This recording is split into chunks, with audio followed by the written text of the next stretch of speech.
Hello and welcome.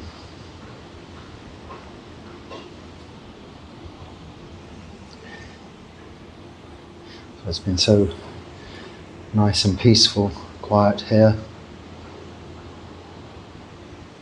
this morning. But we can expect now for the strummers to start, the hammering to begin, and some sort of sound to come into play. Maybe it is that I don't notice it until I sit to speak. I heard another monk talking. He referred to the leaf blower outside of his location where he was giving a Dharma talk as a sort of some kind of leaf blower karma. It's good training.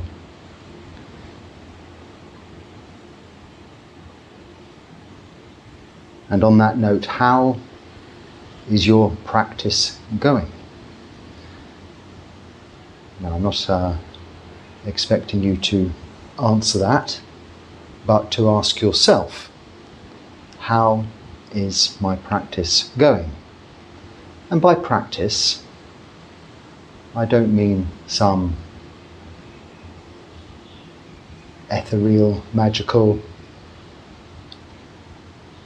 attempt of developing spiritual awakening or enlightenment or something of this nature overnight. But what it is that we are doing each and every day during all of our daily activities, as well as whilst we're sitting, practicing meditation formally, if I can use that word. By that I mean when making a determination to sit for a set period of time and do nothing and not move. As well as moral virtue, sila, meditation, samadhi, we're also developing through this practice wisdom, panya. This is the reflection we must continually refer back to. This question, how is that going? Just that, sila, samadhi, practice, panya. This is the practice of the Noble Eightfold Path. You can break it down into those 8 components if you wish. But moral virtue, the 5 precepts, and meditation are our objectives. This in turn will help us to see the reality and nature of existence, which is wisdom. It isn't intellectually learned from a book, it is gained experientially here, sitting, doing nothing. I want to talk about the 5 Khandhas, or the 5 aggregates as we translate Khandha, the Pali word. I think it's Khanda, and aggregates is the English translation, which means, if you imagine when you make concrete, you may have different ingredients, such as sand, then a more coarse grit, a more coarser yet stonier grit, and some cement. These are the aggregates. These are the different components that make up the end result of concrete. And the reason we use this term aggregates in this instance is because it is describing what we think we are, what we perceive ourselves to be, what we feel we are. Part of this development of wisdom is developing the understanding that we are not a self in that sense, in the sense of this aggregate formation, this collection of components, these ingredients that form this visible and experiential persona we have come to be, through all of the causes and conditions we have put in place, which can also change throughout this lifetime. This lifetime alone, we take on very many different personas, personalities. We change, we adapt in accordance with our surrounding conditions and our needs, and also the causes and conditions we put in place ourselves. And this is what we must concentrate on, the causes and conditions that we put in place ourselves. I had some people come to see me with the specific request that I could talk with a view to alleviating, and I won't go into details, but suffering. And of course the Buddha taught us there's suffering, cause of suffering, end of suffering, and the path leading to the end of suffering. And I could say, go away and read the suttas, or I could say, just do what the Buddha says, practice sila, samadhi, panya. But we don't. We break it down to make it easy for ourselves and others to understand step by step, like a guide, how to do that, which the Noble Eightfold Path does. But ultimately, we're looking at right view, understanding, as being the sole component of the Noble Eightfold Path, representative of panya, wisdom. And this is why, as I think a young man, it might have been a young lady, asked the question, could I explain simply these aggregates, because they have heard them explained on different occasions by different people in different ways and have read about them, but it seems rather complicated. Well, if it's rather complicated, I won't be able to explain it, because you may have come to know I don't do complicated. I rather try to break down our tendency towards complexity into those simple component ingredients, or the lowest common denominator. This is what brought me to Theravada Buddhism. Of the different schools that were available for me to pursue, it seemed to be the lowest common denominator in terms of its simplicity and closeness to the teachings of the Buddha himself in that time, and the way to live. And one of the key achievements in the first stage of enlightenment, sotapanna, is the abandonment of, or sakkaya ditthi, so the abandonment of this personality view, sometimes referred to as ego. But ego sounds a little bit sort of self-centered, a positive thing, but we can have just as much of a negative self-view as a positive self-view, can't we? And understanding these aggregates is quite an important part.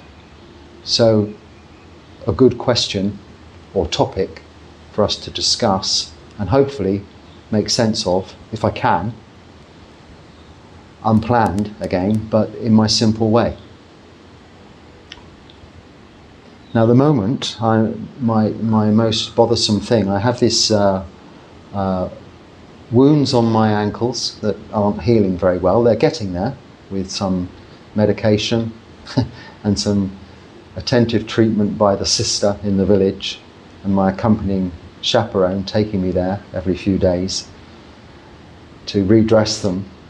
And of course I can do that myself, but she's giving it a second expert opinion. And this is bodily suffering, isn't it? This is what we call in terms of the body, this form, rupa.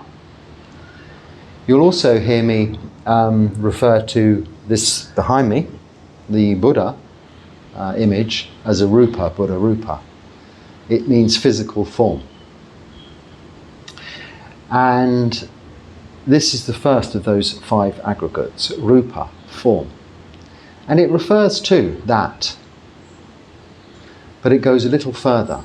because of course this body, this physical form, is experiencing things all of the time. I'm just trying to check the time here.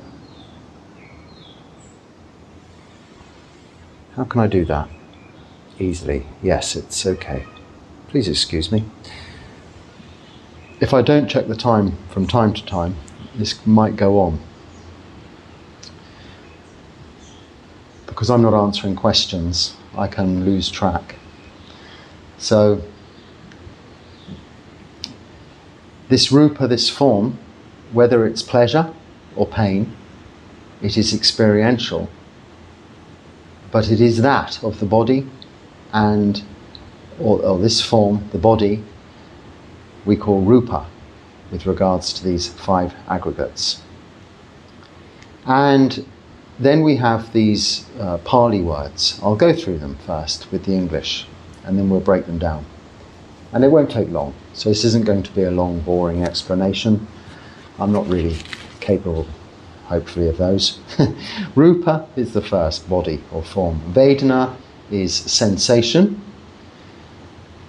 Sometimes people say feeling, so pain or pleasure.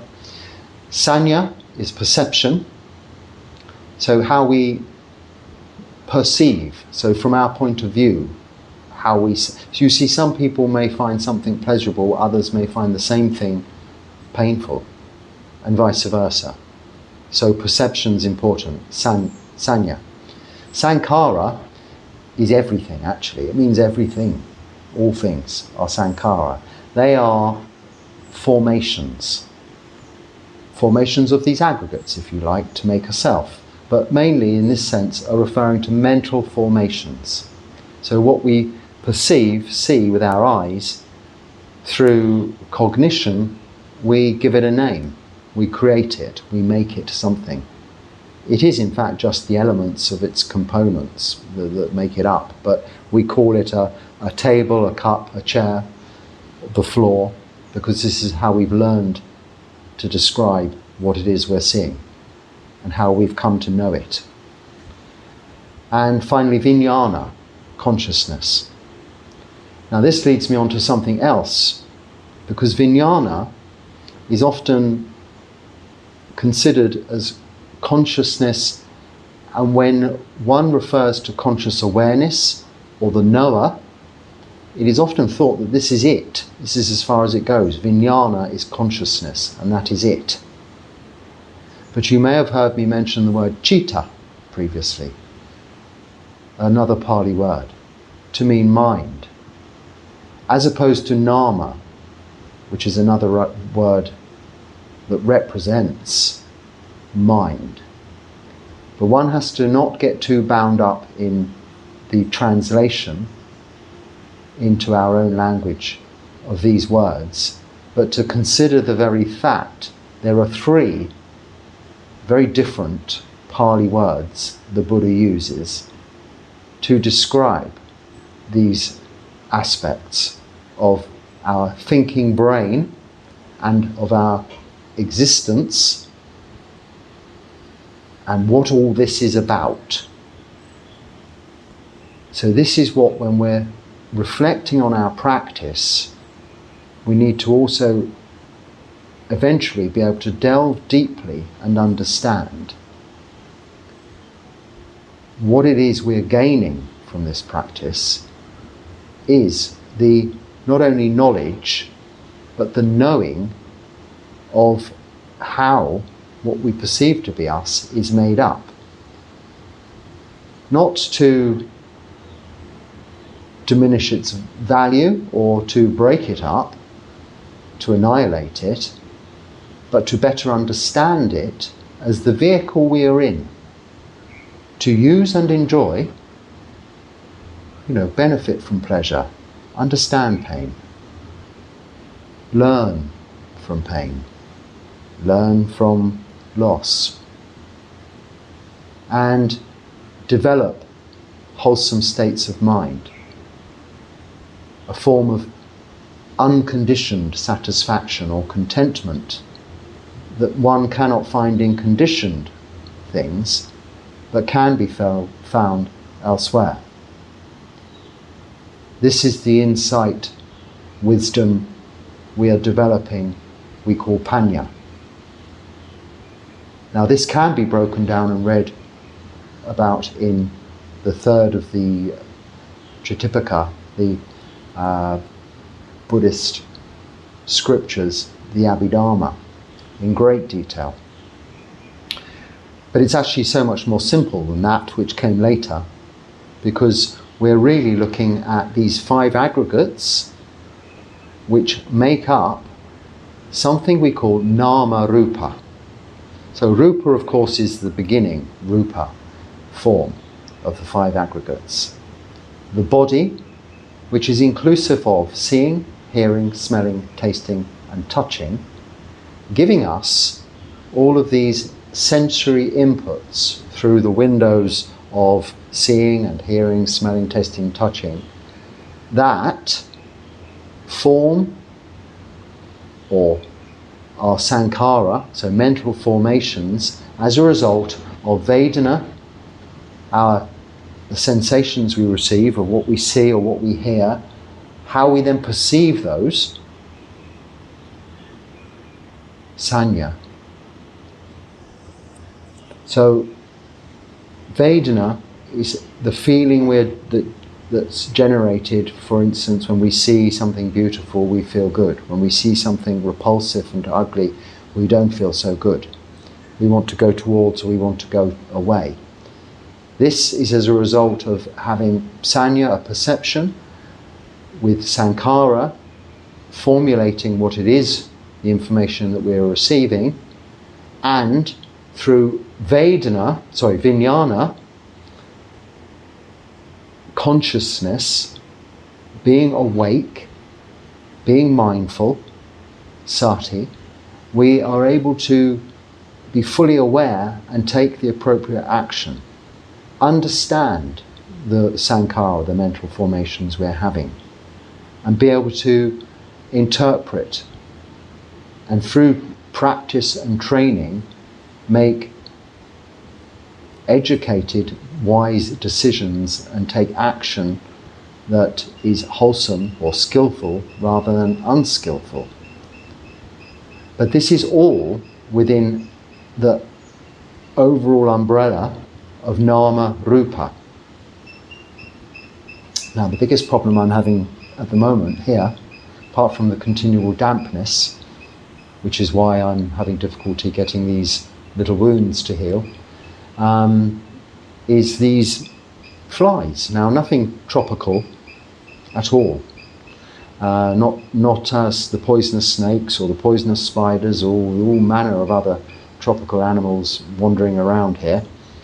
No problem at all. Even the mosquitoes, which I've come to get used to over the years in these places, don't bother me at all. But at the moment, what is bothering me are these ordinary, I call them ordinary flies. You know, the kind you get around the bins at the back of the kebab van or something like that during the day when it's not open. Or indeed, what you'd see in a horror movie when they open a room with a dead corpse in there and all the bzzz, flies are all there.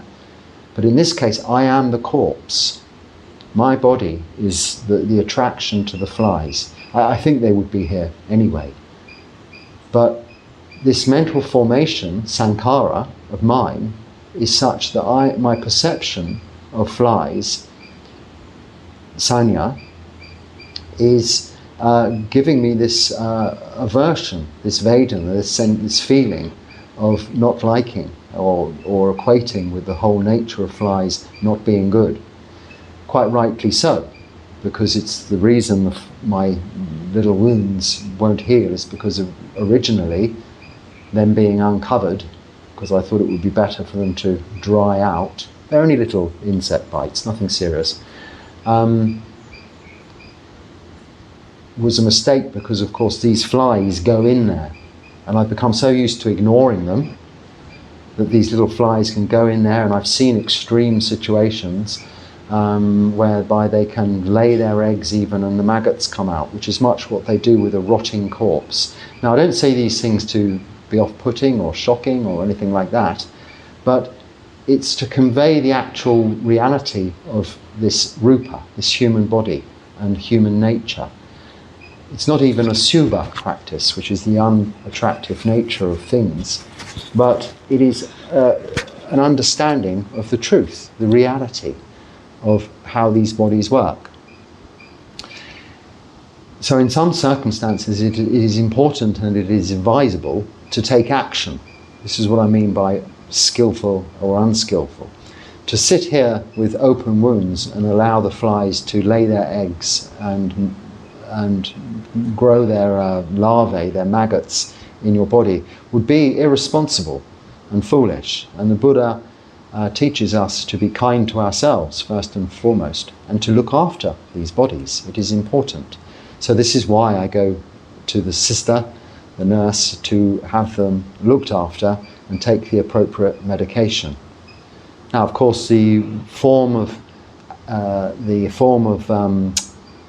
requisites that we're offered, we're given to support us in this life as monks is quite limited compared to you as lay people, but it contains all we need, being the robes we wear and the food we eat each day. These are both offered as dana. The shelter where I live here is offered as dana, and finally medicine, gilana pachaya. So because I receive some generous donations from you, the chaperone that takes me is able to take me to a nurse and not, deplete their resources, which are there for the local people, but to, where necessary, pay for their services or medicines on my behalf, on your behalf. And this is what we call gilana pachaya. This is medicine for the monk.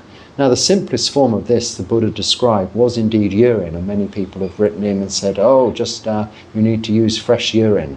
They're very polite. They don't just say, piss on your ankles. Well, they could say that, and I'd understand. It's not that bad a word. But I'm not going to do that because there are other more modern versions of the medicines available than in the time of the Buddha. And also the problem I'm having is because I wasn't able to keep the wounds dry. So it was more a case of the dampness causing the problem. So obviously a liquid remedy doesn't work very well. Even the creams, the antiseptic creams, are difficult. And of course sitting like this makes it a little tricky too, unless they are well covered up, as you may have saw when I came and sat down. Now the reason I'm talking about that is because this is all the kind of Nāmarūpa, so mental awareness, consciousness, these 5 aggregates, so the form, the body, the sensations, the perception, the mental formations, and our conscious awareness of all of those, that lead us to taking some kind of action, Nāmarūpa. So skillfully we know to go to the nurse and get it fixed.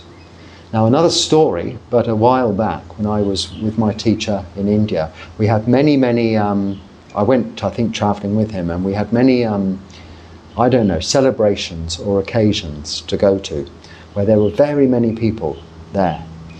And it involves sitting on big high up asanas, they call them, these stages. They're like the stage with all of these people coming and giving dana and long dharma talks in many different Indian languages, but usually you'd have to hear them in at least the local tongue and Hindi, and then maybe if you were lucky in some English. But these went on for hours and hours and days, and lots of chanting for a long, long time. And it was hot, and you're formally dressed, more so than this, with your sangati, and he, being kind, would look and see that, probably just very clearly from my face, that I was not enjoying this. This is not why I became a monk, to spend days and weeks on end. It actually was months, every day chanting for hours with lots of people, also with lots of cameras and flashing lights and hot lights going on, and public, what do you call them, dignitaries, politicians and such likes, and big cars. All of this stuff that was so far removed from why I became a monk. I was very deeply involved in, set in. and had to sit there pleasantly smiling, listening, answering questions, chanting. But he could tell, he could see that I really didn't like this. And he'd say Dhammarakkhita, because this is my name. In fact, he doesn't call me that, he calls me Dhammarakkhito. I'm not really sure why. But anyway, maybe some term of endearment, I hope. And he's a lovely teacher, he's very kind. He saw I didn't like it, and he just used to say, Dhammarakkhito, it's just Nāmarūpa.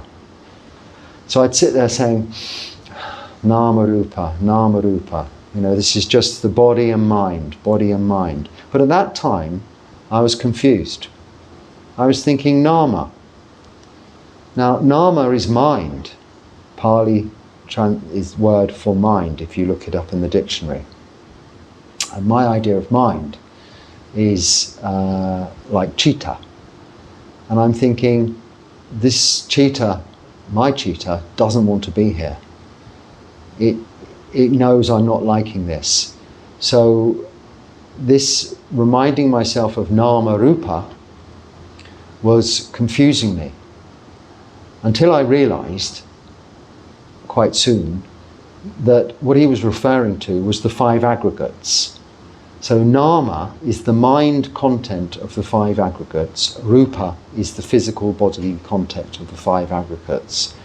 So Rupa is your body with its senses of seeing, hearing, smelling, tasting, touching. And then we have the 6th sense of thinking, which is sensation, perception, mental formation, and consciousness, or in Pali, Vedana, Sanya, Sankhara, and Vijnana, which are Nama. That mind. Not so much, well, almost you could say what I refer to usually as the thinking brain and its ability to cognize, its consciousness.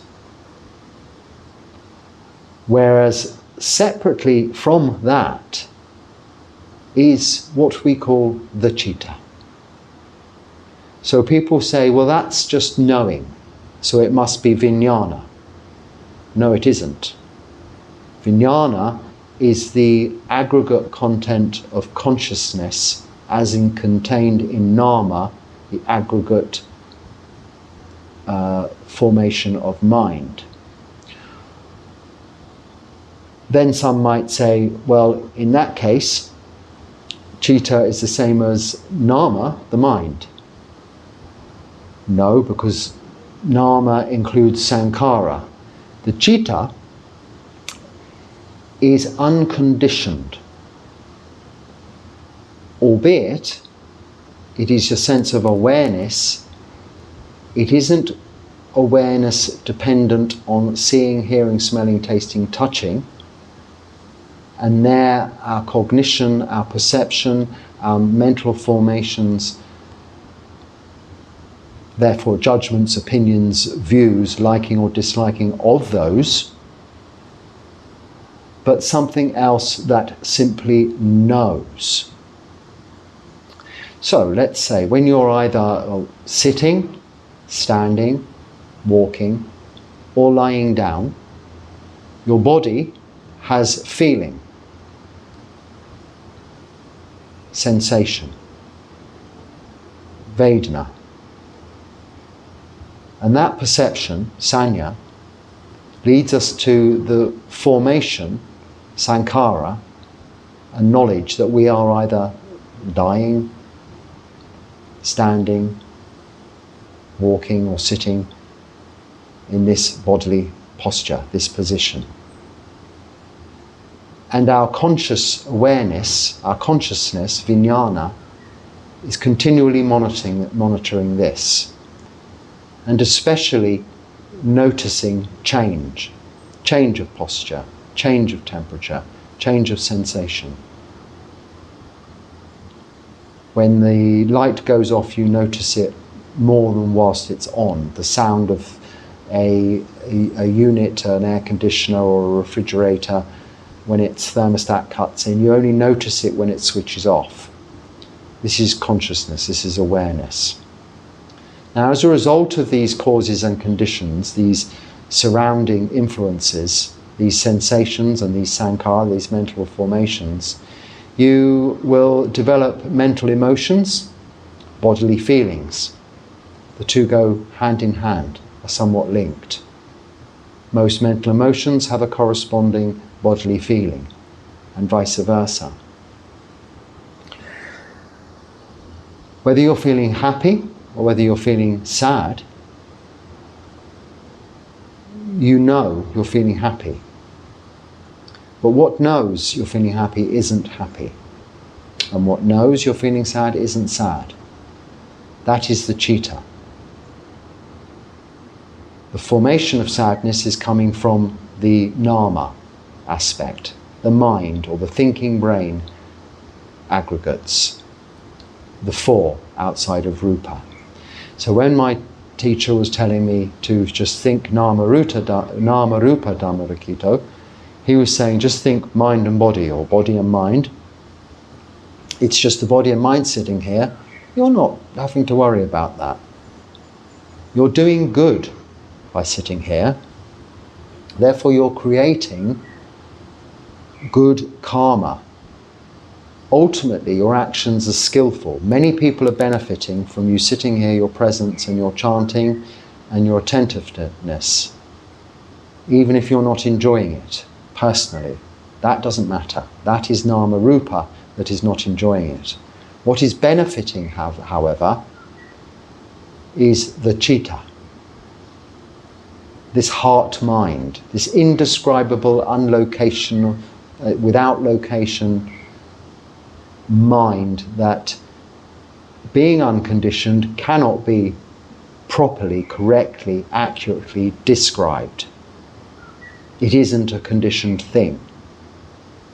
Unlike the aggregates and even vijnana, this consciousness, which are all impermanent, subject to anicca, impermanence, suffering, dukkha, and really are not self, because of that very fact that they break down and are not permanent and also change continuously as a result of causes and conditions.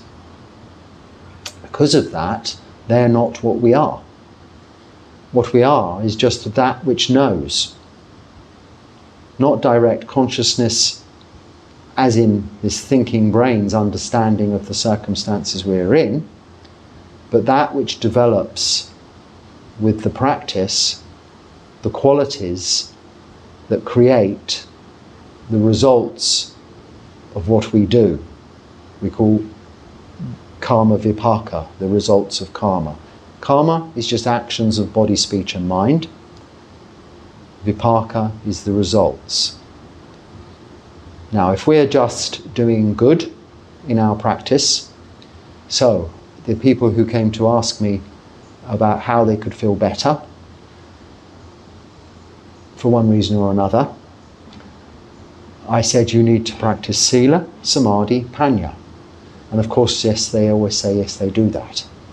But when I talk to people in this part of the world about meditation, they don't actually do that. Because the monks are doing that, they don't need to. As long as they're keeping sila and studying, well, the monks do that too. They're just very good and generous, practicing all of the good qualities that we can develop, like the parami, good qualities of generosity, kindness, dana, truthfulness, and keeping the precepts. But this alone is not the practice. So I had to explain to them the opposite of what I have to explain to people where I come from. And that is that without meditation, with just sila, and even if you have the wisdom developed also, you could have, and they do, many here, the full understanding of the Sutta Pitaka, and they'll know all of the Jataka tales and the Dhammapada, some off by heart, but never meditate. Then it's like the little three-wheeler tuk-tuks, we call them here, these that whiz around taking people from A to B, where my Gamini, the helper, he comes with his three-wheeler to take me to see the sister. Its three wheels are like sila, samadhi, panya. If one of those wheels is missing, you're not going to get anywhere, let alone to Nibbana. It is the vehicle, Sila Samadhi Panya, the practice. That is what we're asking, reflecting upon each and every day of ourselves about what we are doing. How well are we spending our time? Now, it's okay, you can just be giving generously and developing wholesome mind states by perhaps studying suttas as opposed to watching horror movies or something. And that's good also, nothing wrong with that. You're developing good karma from which the citta, the heart mind, is benefiting. But through this, it will not get the clarity and see how we can eventually eradicate, but begin to slowly erode the kilesas, our defilements of greed, hatred and delusion. Because as well as understanding through knowing that of the Khandhas that this body and this thinking brain is not our persona, we need to understand and know the other attachments we have that cause rebirth. Now, where they believe strongly in rebirth, in countries like this, they're happy and content with the knowledge that their good actions of generosity and kindness and keeping sila will result in a positive and happy rebirth. But of course the Buddha didn't teach us that. He taught us how, not only to be free from suffering in this lifetime, and let's face it, that's the most important thing for us all. We can see that within this lifetime. We don't have to wait to die. We can experience it in the here and now. And all the Buddha is saying is do that, then the rest will take care of itself. So we start with ourselves, being kind to ourselves, taking appropriate action where necessary, and we practice in order to become free from suffering within this lifetime.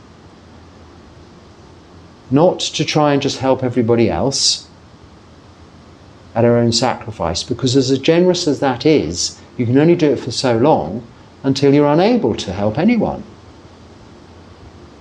Through your own sort of self-diminishment, because you're going to create extra suffering for yourself. You first have to look after yourself, and by that you can set an example for others to follow, whom will see tangible results. And this is what the Buddha taught us.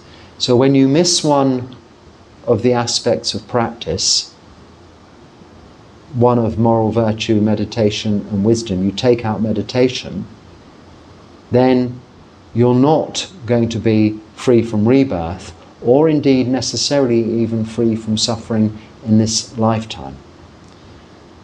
And where I come from, it is the other way round. We want to, as I started in Buddhism, without Buddhism, before I knew of Buddhism, meditation only.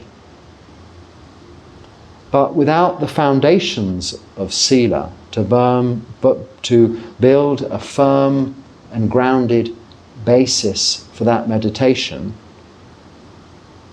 we will not get to any stages of an insightful nature to develop this deep understanding and realize this knowledge, in other words, attain to even the first level of enlightenment. Because we're not practicing sila, there is always going to be some form of clinging, attachment to things of a materialistic nature and to feelings which are impermanent, unsatisfactory and out of our control, that are continually pulling us away from our samadhi, or our ability to attain the various levels of samadhi, which are deep, absorbed, peaceful and tranquil states of mind where one can see very clearly, experientially, really what this citta is, how it works, to the extent eventually even of experiencing a glimpse of Nibbana. Nibbana and the Citta are not of this world or outside of this world. They have nothing to do with us, this world, or these five aggregates, in the sense that they are not conditioned things. All conditioned things are impermanent, unsatisfactory, and out of our control, or anicca, dukkha, anatta. Impermanent, suffering, not self. The Citta, however, is the knower. And once it has let go of the five aggregates, which I hope I've now explained. I've lost my clock. How do I get it back? I push it. I hope I've now explained something quite simple to understand. As long as you define that vijnana, consciousness in the five aggregates, is separate from citta, and many disagree with this, with, I would say, the exception of the Buddha, because he uses two words. And we don't usually have two meaningful words for the same thing. So citta is not just simple thinking brain consciousness. Like your thinking brain consciousness doesn't fall in love. Maybe it does, but you try to identify what it is that falls in love. I know it's my conscious brain consciousness that is experiencing the flies that are bothering me. And knowing that I should be just saying, Nāmarūpa, the flies are just bothering me. And I can do that when I meditate, and then they disappear. As long as I've covered up the bits that I need to cover up now, it's okay. You can see they're all around me now. It's not bothering me too much at all. But that's through the practice on a physical side. That's consciousness of that nature. That might know when you've been in love, and then maybe then that love has, what's the word? Unrequited. The other person no longer loves you. They go away, off with someone else. They go away to you. You feel very sad. This is, you are conscious then of that feeling. That sanya feeling, sensation of sadness. That consciousness. But what was it that loved? What was it that makes you love one person and not the other person, another person, the same way? Or many people at the same time? I'm not talking about familial love, but this kind of relationship love. That is outside of this, these aggregates, these khandhas, isn't it? And as is this citta. So when we develop those qualities, the Brahma Viharas of metta, loving kindness, karuna, compassion, mudita, joy for others, and equanimity, its abode, its abiding, is they are in fact the aggregates, if you like, of the citta itself. That is it. There, those qualities, their abiding is within your citta. So not soul, as in the same persona moving from one life to another, or from one state in bodily form to a heaven or a hell, although the citta's propulsion will put it in moving into those directions, but it takes none of the five aggregate personality traits with it.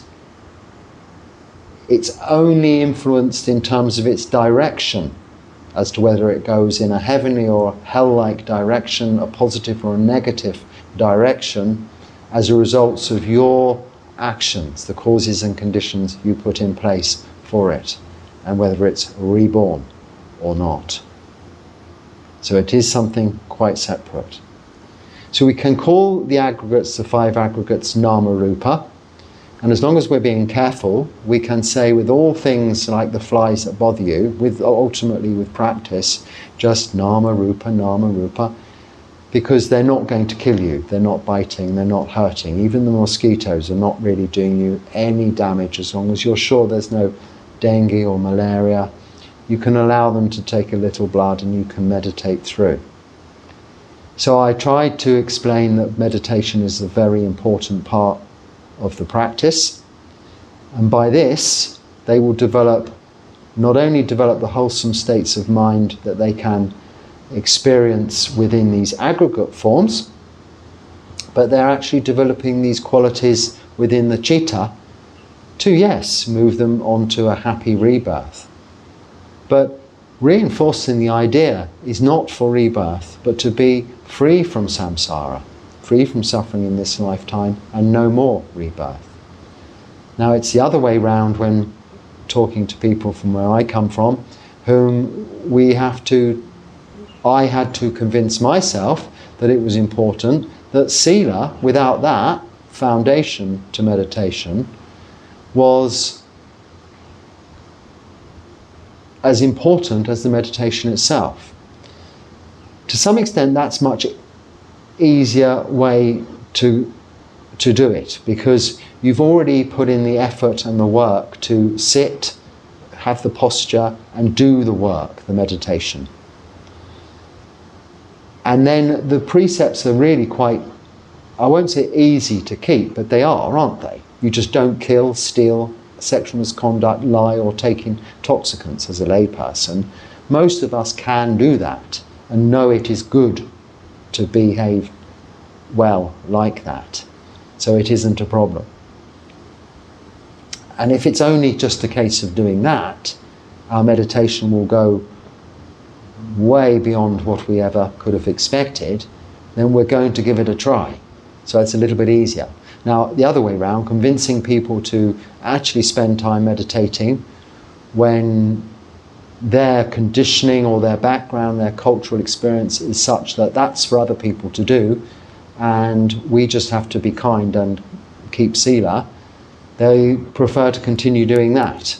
But of course that doesn't solve the practical day-to-day issues. How do you deal with the flies?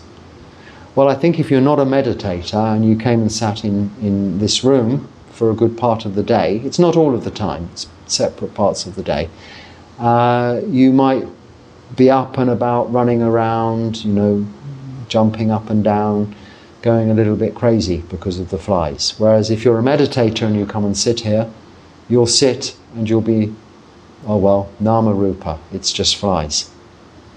They're not even biting, it's just annoying.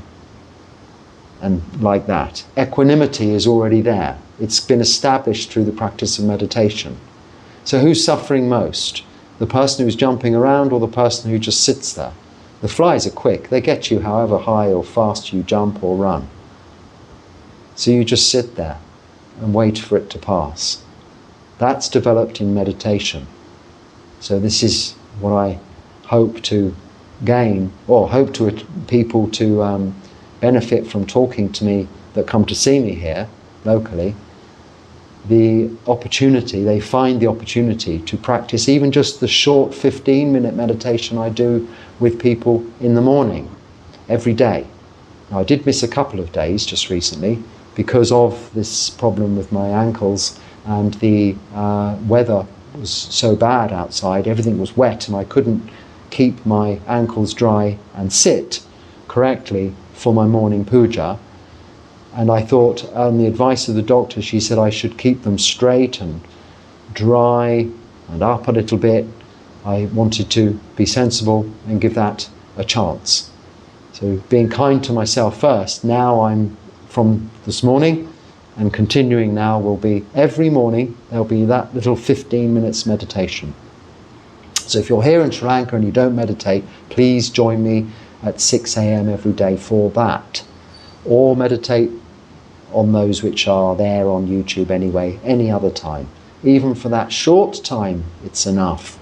Every day will make a difference. But of course we want to develop that into, it will progress to longer meditation, because if you meditate at all, once you get through the initial obstacles, hindrances and hurdles, you will want to meditate for more and more, for longer and longer. The results speak for themselves.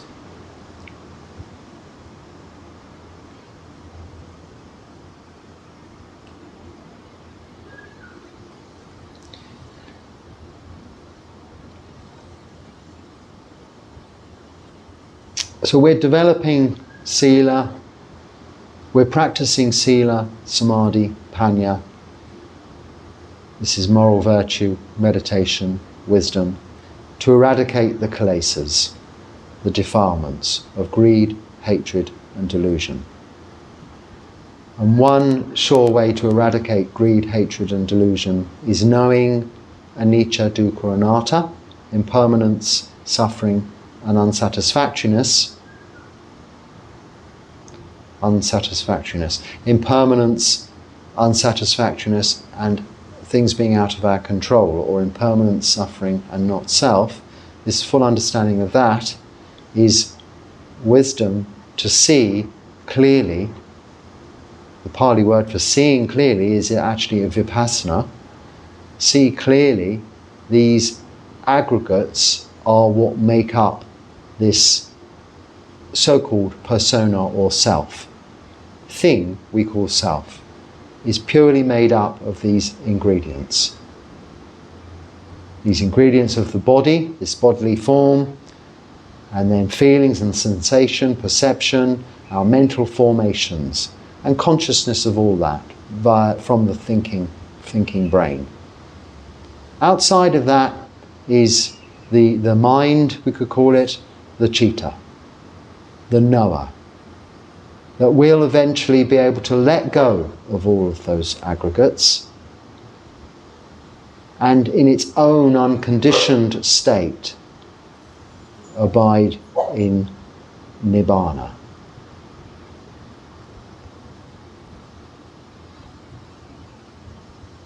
So I hope that explains a little bit more clearly the aggregates as far as my own understanding of how they're described in the teachings of the Buddha, throughout the suttas that is. They're not that complicated. Take the Pali words away and we just say body and mind. This is all they are, body and mind, but mind being body and thinking brain. Citta is mind as in heart mind, or the mind that loves. Vijnana is consciousness, Pali word. Vijnana, citta is really this. There isn't an English good word other than mind to describe it. The citta is citta, just call it that. We have this word soul, don't we, for soul. We don't call soul mind in those faiths that believe that this same person goes from state to state, but it has its own separate word. And because the English language doesn't come from a Buddhist background, it doesn't have a separate word in English to represent citta. So citta is just that, citta. Okay? On that, I hope there's something useful there, and I didn't bore you too much with my tales of woe. I'm very happy and content here, and getting used to the damp and the rain. To some extent, enjoying the seclusion, the kaya viveka, which is bodily seclusion, one can have when it's raining, because you have to stay in your kuti, in this room, in here, and you feel very much in refuge, because you visibly, if you go outside, you're going to get soaking wet. If you stay inside, you stay nice and dry. So it's a very good physical representation of true refuge in that sense. Very much like the aggregates are a physical representation and a thinking brain representation of this persona, this self. Whereas citta viveka is something entirely different. If we're outside in the rain, on Pindapata, and it's pouring down with rain, this is where we can resort to Citta Viveka, which is seclusion of the Citta.